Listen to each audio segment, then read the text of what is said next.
Hey there, is your dryer flashing an E1 or F1 error code and just refusing to start? Don't panic, you're in exactly the right place.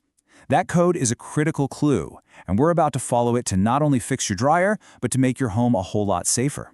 Let's dive in. So you've seen it, right? That blinking code, that frustrating silence when you hit the start button. But here's the thing, that E1 or F1 error isn't just an annoyance, it's your dryer sending up a flare. It's a really important safety message that we're going to decode together right now. Okay, I want you to burn this into your brain because it is the single most important thing we're going to talk about. Just replacing the part that failed is not a repair. It's like putting a new fuse in a circuit that keeps blowing. You're ignoring the real danger.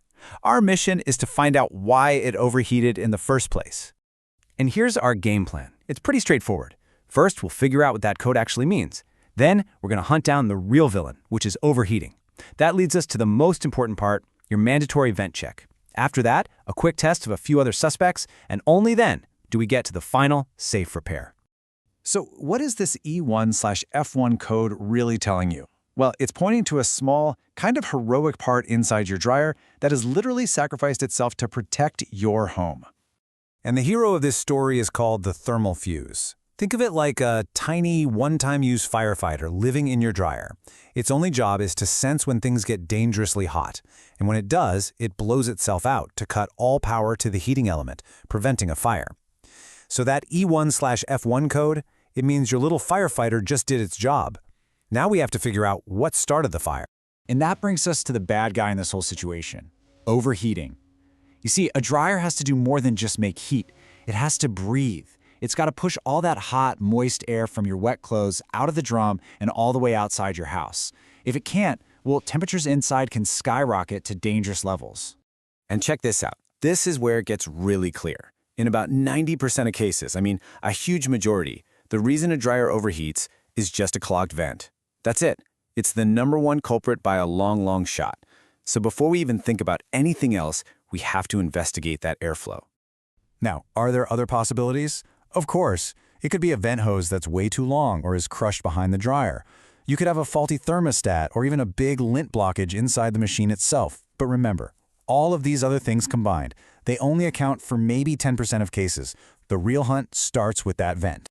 So, let's roll up our sleeves and get to the most important part of this whole process. We're going on the hunt for the clog. And just to be clear, this part isn't optional. This is the mandatory first step to finding that root cause. Whoa, stop. Before you move, before you touch a single screw, this is absolutely the most critical step. Unplug your dryer from the wall outlet. I'm serious, no exceptions. If you have a gas dryer, find the little valve on the gas line and turn that off too. Do not skip this. Safety is everything. All right, let's start with the easy stuff that solves most of the problems. First, take your lint filter out, and really wash it with warm soapy water and a soft brush. Fabric softener can leave an invisible film that blocks air. Next, pull the dryer away from the wall and completely disconnect that vent hose. Look inside and clean it out. Then go outside and find where the vent comes out of your house. Clear out any lint, leaves, sometimes even a bird's nest. And finally, when you put it back, make sure that hose isn't crushed and is as short and straight as you can get it. Now, if you did all that and you're sure the external path is clear, we got to look inside the machine.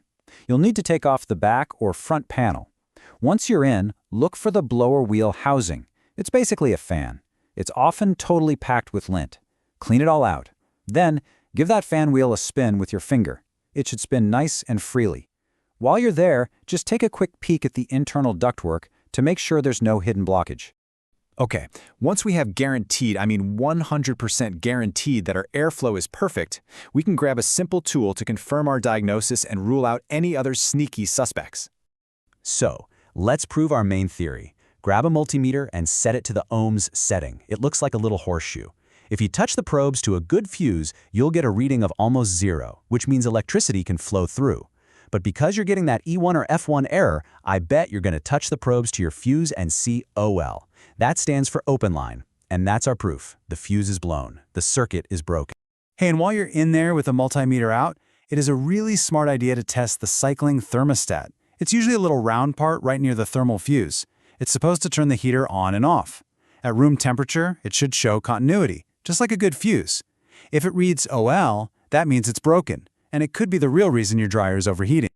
All right, we've done the detective work. We found the root cause, that blocked airflow, and we've confirmed which parts have failed.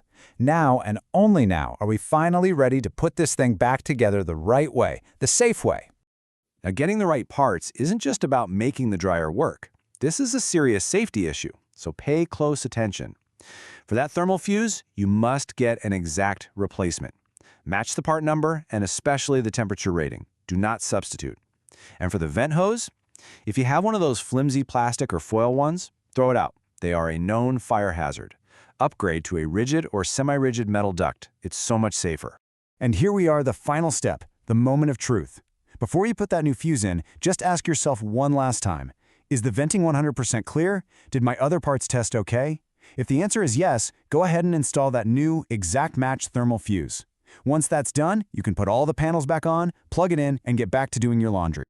So let's just quickly recap the big takeaways here. That E1/F1 code, it's not a part failure code. It's a fire safety warning. For dryers, airflow is everything, which makes a clogged vent public enemy number one. And the golden rule of any real repair: fix the cause, not the symptom. You didn't just swap a part. You performed a safe, professional-level diagnosis and repair. So just take a second to think about what you just did. You didn't just get your dryer running again. You literally eliminated a genuine fire risk in your house. And you saved yourself a pretty hefty repair bill in the process. You took control, you figured out the root of the problem, and you fixed it right. So the only question left is, what are you going to fix next?